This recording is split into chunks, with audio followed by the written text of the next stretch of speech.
Madame, mademoiselle, monsieur, bonjour et bienvenue dans ce magazine à la découverte de la lettre de saint Paul apôtre aux Galates avec le frère Dominique Collin, philosophe et théologien. Frère Dominique, bonjour. Bonjour frère Philippe. Voilà, nous poursuivons toujours cette lettre aux Galates et on arrive dans la troisième et dernière partie de celle-ci à partir du chapitre 5, verset 2, jusqu'au bout. Voilà, jusqu'au 6. Voilà.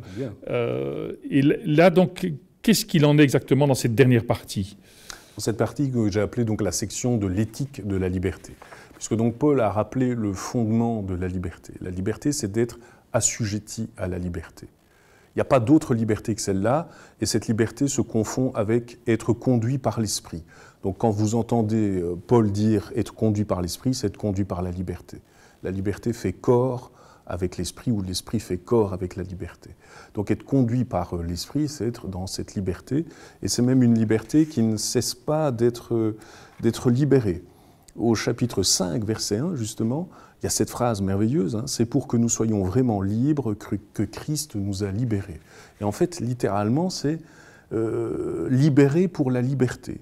Ce que les spécialistes appellent un septantisme, c'est-à-dire c'est un grec un peu déficient, mais qui vient de la traduction des Septante, et qui est une reprise de ce qu'en hébreu on appelle un verbe intensif.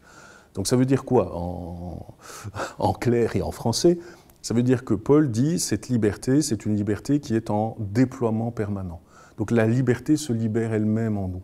Donc le travail de la vie, de l'esprit en nous, donc notre vie, ce que signifie vivre, c'est déployer une liberté qui en nous a besoin de se libérer encore davantage. Ce qui donne une dynamique extraordinaire à nos vies, puisque nous ne sommes pas simplement affranchis et libérés une fois, par la foi au Christ, il y a bien un seuil qui se passe, dit Paul, mais cette vie que nous menons à la suite du Christ, c'est une libération de la liberté elle-même. Et c'est cette libération de la liberté elle-même qui fait donc toute l'existence du croyant et qui le rend désormais tout à fait étranger à toute dépendance, quelle qu'elle soit.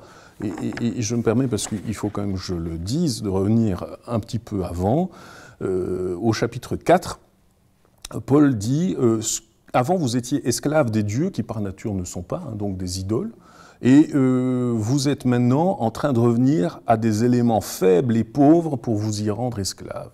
Donc Paul dit, mais le problème c'est que vous voulez, alors que vous êtes affranchis, et au lieu de laisser cette liberté se déployer en vous, vous retournez à des dépendances, et il ajoute, vous observez religieusement des jours, des mois, des saisons, des années, vous me faites craindre d'avoir peiné pour vous en vain.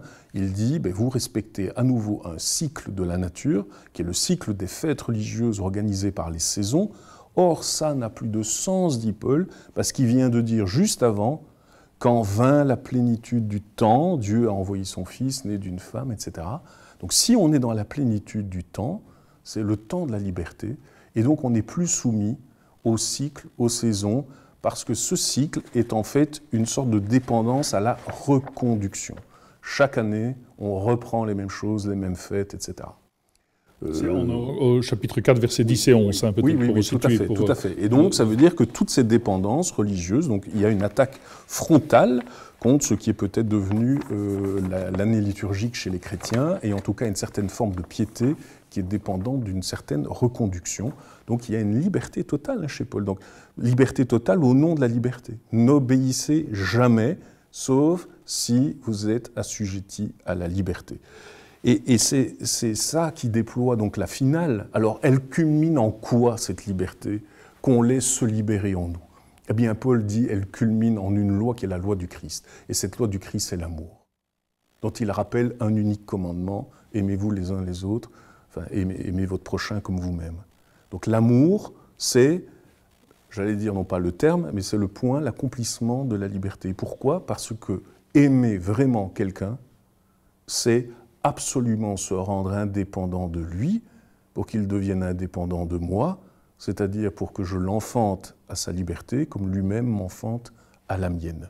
Et le thème de l'enfantement mutuel à la liberté, c'est aussi un magnifique passage où Paul, de manière très personnelle, dit aux Galates, mais vous êtes mes petits-enfants. Donc c'est le seul moment où on retrouve une douceur maternelle incroyable dans cette épître, qui est véhémente, qui est dure, qui presque est insultante vis-à-vis des Galates. Et Paul dit, mais c'est parce que je suis comme une mère. Et une mère, c'est quoi? C'est enfanter. Enfanter, c'est enfanter quelqu'un à la liberté.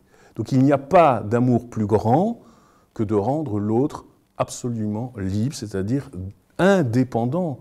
Donc la seule chose que l'on se doit les uns aux autres, c'est justement qu'on ne se doit rien. C'est-à-dire, la seule chose qu'on se doit, c'est donc d'être libre et de favoriser cette liberté entre nous. Et c'est ça qui mérite le nom d'amour, c'est ça la loi du Christ, et c'est elle qui rend donc vaines toutes les autres dépendances. C'est cet amour-là que Dieu a pour chacune de ses créatures? Oui, oui. Alors justement, parce que donc Paul essaye de bien montrer que cet amour, si je puis aimer, c'est parce que j'ai été aimé.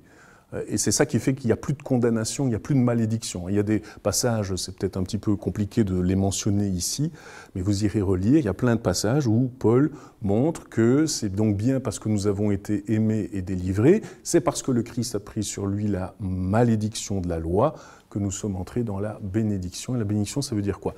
Notre liberté, elle est équivalente, si vous voulez, à la réponse à une bienveillance absolue qui nous a engendrés. Être libre, c'est être fils. Nous avons, enfin, il y a quand même ce verset, ce serait dommage de ne pas l'avoir mentionné tout de même pendant nos émissions, c'est que Paul dit, mais cette expérience de la liberté, vous l'avez faite au moment où vous sentez en vous l'Esprit dire, et donc nous sommes au chapitre 4, verset 6, « Fils, vous l'êtes bien, Dieu a envoyé dans nos cœurs l'Esprit de son Fils qui crie « Abba, Père ». Quand l'Esprit, c'est-à-dire la liberté, me fait dire à Dieu « Père », c'est pas parce que je suis dépendant de lui, je suis pas son esclave, je suis son fils. Et son fils, dit Paul, c'est être l'héritier. Et l'héritier de la promesse, c'est la liberté. Dieu n'a pas d'interlocuteur ou de partenaire qui seraient des esclaves. Il ne connaît que des fils et des filles, c'est-à-dire des hommes et des femmes libres et appelés à la liberté. Ce qui veut dire qu'on ne doit rien à Dieu non plus. On ne doit rien à Dieu. Et c'est ça, finalement, le cri du cœur de Paul aux Galates. Vous ne devez rien à Dieu et vous ne devez rien les uns aux autres, hormis la liberté qui est l'amour. Frère Dominique, merci beaucoup. J'avais annoncé au départ 6 émissions, mais je pense qu'on peut... On en fera une petite. On en fera une petite 7e. Nous arrivons au terme de celle-ci. Merci de votre fidélité et je vous dis donc à la prochaine.